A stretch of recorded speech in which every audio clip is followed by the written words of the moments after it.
argue this is the deepest division in the UFC right now, 145 pounds. A lot of killers at the top. This man has emerged out of the pack and gets his much-deserved title shot here tonight. From the moment he got to the UFC, he told us we were viewing someone that could make an impact, a future champion that will remind us of the great featherweight champ Max Holloway, Jose Aldo Jr. He said, I am special. I will be a champion one day. Tonight, he gets the opportunity. Let's see if he can cash in. Now, it appeared as though the weight cut was a little bit difficult. He did not want to hear that noise, but that is behind him, and we'll see how it goes for him here on Saturday night.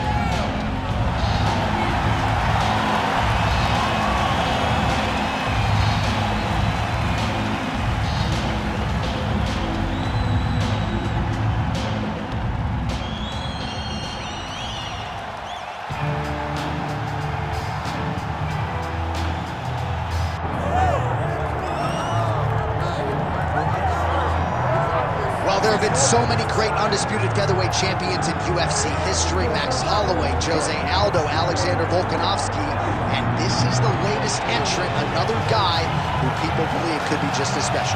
John, think about the names that you just listed. These are three of the greatest names the sport has ever seen.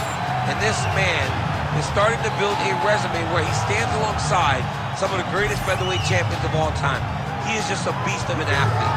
He is a beast of a champion, and he believes that tonight it will just be another notch on the belt as he keeps his championship belt. We asked him in the fighter meeting, is this title challenger the toughest fight of your career? He smiled and said no comment.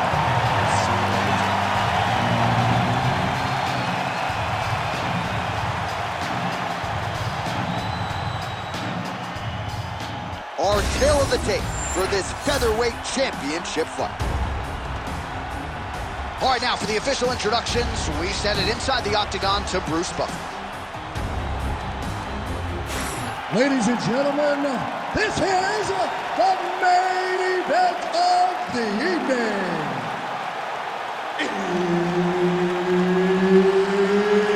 It's time! 5 rounds for the undisputed UFC Heavyweight Championship of the world. Introducing first, fighting out of the blue corner, presenting the challenger, Assassin. And now, introducing the champion, fighting out of the red corner, presenting the reigning, defending, undisputed UFC Featherweight Champion of the world, the Destroyer. Herb Dean, our referee for this one. Ready. Good to have you with us tonight. Of course, we are inside Toyota Center in Houston, Texas, USA. And every time I walk through these walls, I can't help but think about Gilbert Melendez and Diego Sanchez going toe-to-toe back in UFC 166. Remember Rogan? Oh, my God. It was the craziest fight. You could not believe what you were watching. These two guys said, this is the night that we make history. We're going to stand in a corner in the middle of the octagon and let it fight, and that they did. Houston, the Toyota Center has been home to some of the greatest fights in UFC history. Straight punch lands.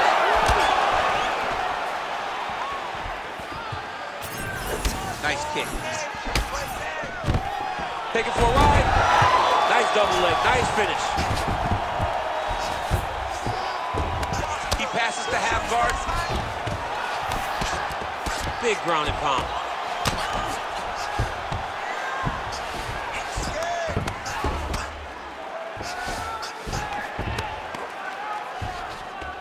Right to the knee on belly. Pretty athletic off his back to avoid that strike from the top. Right hook to the head, blocked. Under 3 minutes now to go in the round. Oh, man, here, bone on bone. Nice elbow land. Now he gets a more dominant position with the underhook. He is going to start to drive knees over and over. You got to be careful here. You got to move. Back in the clinch. Oh, he blocked that punch. Nicely done defensively. Big punch lands. He's got to throw that kick to have those punches. Oh, he's had a huge strike right there. I'm not sure how many more of these his opponent can take. Massive shot that he landed. Great job. That was a chest. Oh, nice takedown. Yep.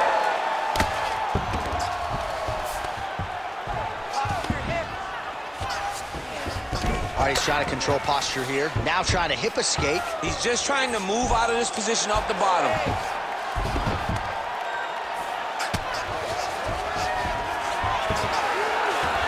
Nice shots landing from the top position.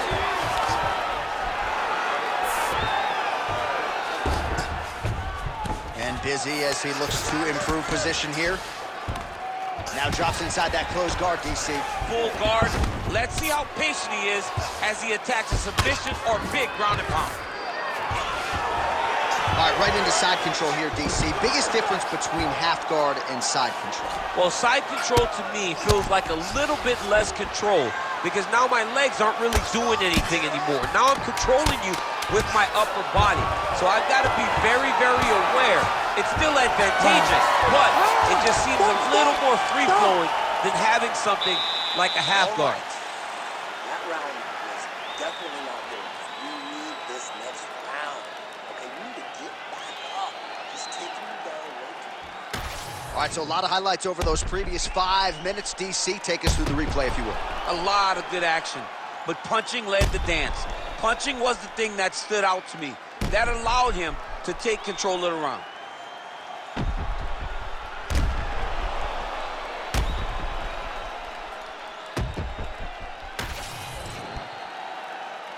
Ready to fight? Ready. Round 2 underway. Nice power there with the left hook upstairs. Huge connection by him there. He needs to get on his bicycle, John. He needs to get into space so that he doesn't get finished. Oh, trying to pass here, but Dikembe Mutombo style, he gets denied. Block! Great job blocking that pass by the bottom fighter. Beautiful transition. Lands a nice punch from his back. Continuing to stay busy here on the ground. All right, half guard position here, DC. You have an extra hop in your step when you talk about fighters working out of this half guard. Oh, man. I like half guard as a top fighter. I understand half guard as a bottom fighter. Don't want to be there. It's very dangerous. But if you are there, you have to be winning the position of the underhook. It opens up so many opportunities for you to either escape or... Huge elbow there. Big, big strikes continue to land.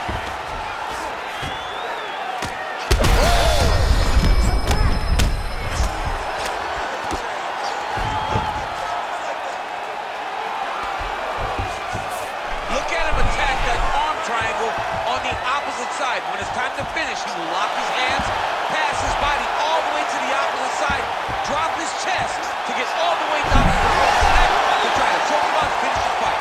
Oh, wow. Oh, he escapes. He got out. I mean, wow. That is great submission defense. Great defense by this fighter. So the crowd absolutely loving it as these fighters... The biggest shot that he's landed all night. A massive uppercut land. Beautiful.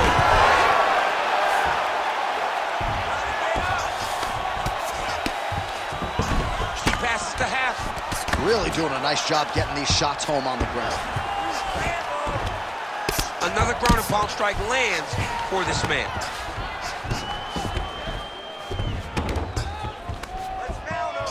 We approach the 1 minute mark here in the second round.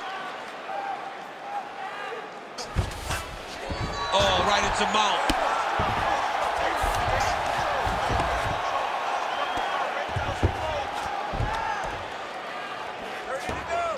Posturing up now. And now the damage is about to start. Moving his head on the ground here, avoiding a lot of these big shots. Grounded him and pounded him. Nice job. Another one. I mean, he cannot miss from the top position. All right, that's the end of round number 2. Take a deep breath and relax. pressure on this guy. Move forward behind head movement. Keep your jab nice and long. Follow up. All right, so a wild round and a wild sequence there on the ground, DC. Talk us through the highlight. Yeah, man, you see two high-level grapplers going after it. One guy gets an advantage, the other guy always has a response. We thought it was over. A lesser opponent would have been submitted, but these two are two of the best grapplers in the entire UFC. You ready to fight? You ready? All right, here we go with this third round of this championship fight. Well done to catch the kick. We'll see what he can do. Gets on his feet. His opponent in a lot of trouble now. That was Cain Velasquez's punch of choice. Every time he lands that overhand right, he hurt people bad.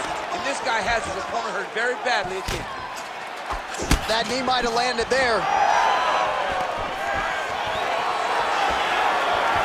Oh, lands a beautiful jab. All right, well, good news is he rocked him. Bad news is he wasn't able to finish the job, and now his opponent's back in the fight. I mean, you don't get those opportunities very often. You got to take full advantage of them when they're presented to you. Trying to pass the guard here, but a nice job by the bottom fighter defensively. Bottom fighter did a fantastic job of following with his hips, making sure he blocks any attempt to get past his guard.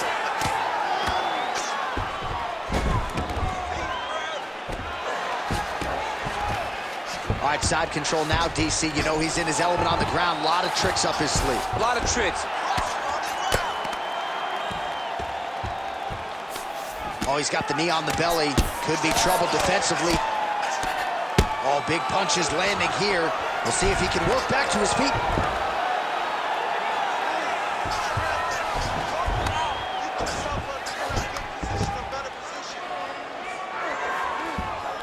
All right, so he's got the ground and pound game going here. All right, we'll see if he postures up and can get some of his ground strikes going here.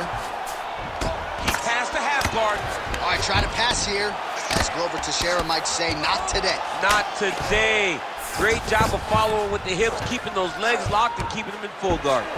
Most fighters will tell you offensive wrestling is the hardest, most exhausting thing. Especially if you're just running the guy over. Jonathan, he just gets up. 90 seconds to go. A lot of top pressure being applied here as he works out of side control. This is a terrible position. Oh, nice movement to avoid that strike coming down. And now he's got the back. Landing strikes nicely here from top position. He's very accurate in the ground and pound, and it's showing because he's landing so consistently. Oh, huge pop from the crowd as the fighters get back up to their feet. I mean, you don't have a good grappling match, but these fighters came to see knockouts. Yeah. Technique on the overhand, now he's hoping. That's one of those shots, and if you take one of them, if you're in the nightcap, will land it right on the spot. How comes this both men going for the finish? Big left hand there inside. Outstanding round. Do you believe it? Another 5 minutes coming up. All right, there's the horn. What a round it was, DC. And, of course, the seminal moment, that big knockdown that nearly got his opponent out of there for good. Almost finished the fight, but now he needs to reset, right? Don't rush. Go back out into the next round and just try to find that shot again. If he rushes, if he overexerts himself, he will run out of energy and put himself at risk of losing the fight. All right, so there's the end of the round, and on one side, thrill, on the other, agony after that knockdown. Yeah, he was able to really damage him with that big punch. You see the hands, the speed, how sharp he is, how technical he is. It allows him to land in spots where his opponent is winging punches. Great strike landed, great punch landed to put his opponent down. Landed that one. All right, so here we go.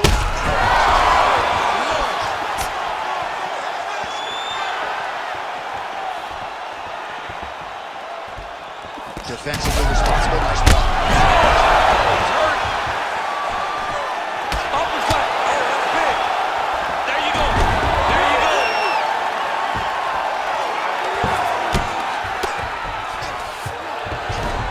All right, DC, half guard position here. You've done a lot of good work in this spot in your career. Oh, man, I love this position, and you see this fighter today loves it too. It is the most secure position in fighting. You get an underhook on one side, you keep a half guard on the other, and then you just go to work. It's the safest position, especially for a wrestler. Really maximizing his shots here on the ground. Another ground and pound strike lands. He's got to start throwing now.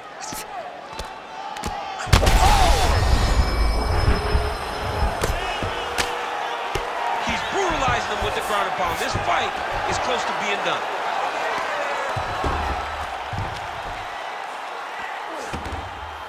Good jab there by the champion.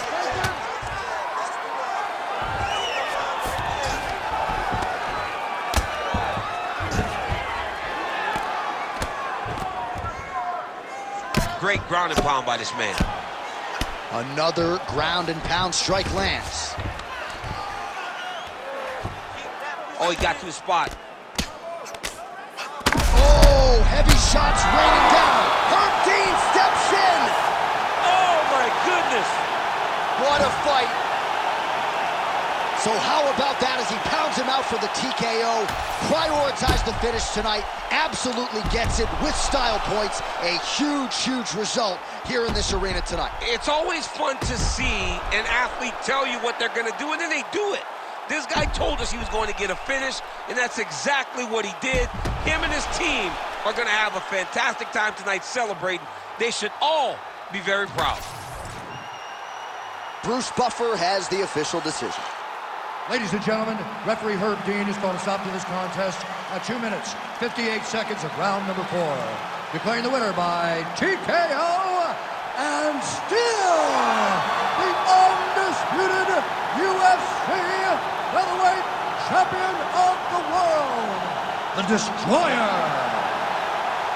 All right, there's a little smile. Wasn't much for smiles during fight week. He can finally exhale right now because he is still the best in the world at 145 pounds. He's all business in the lead up to these fights.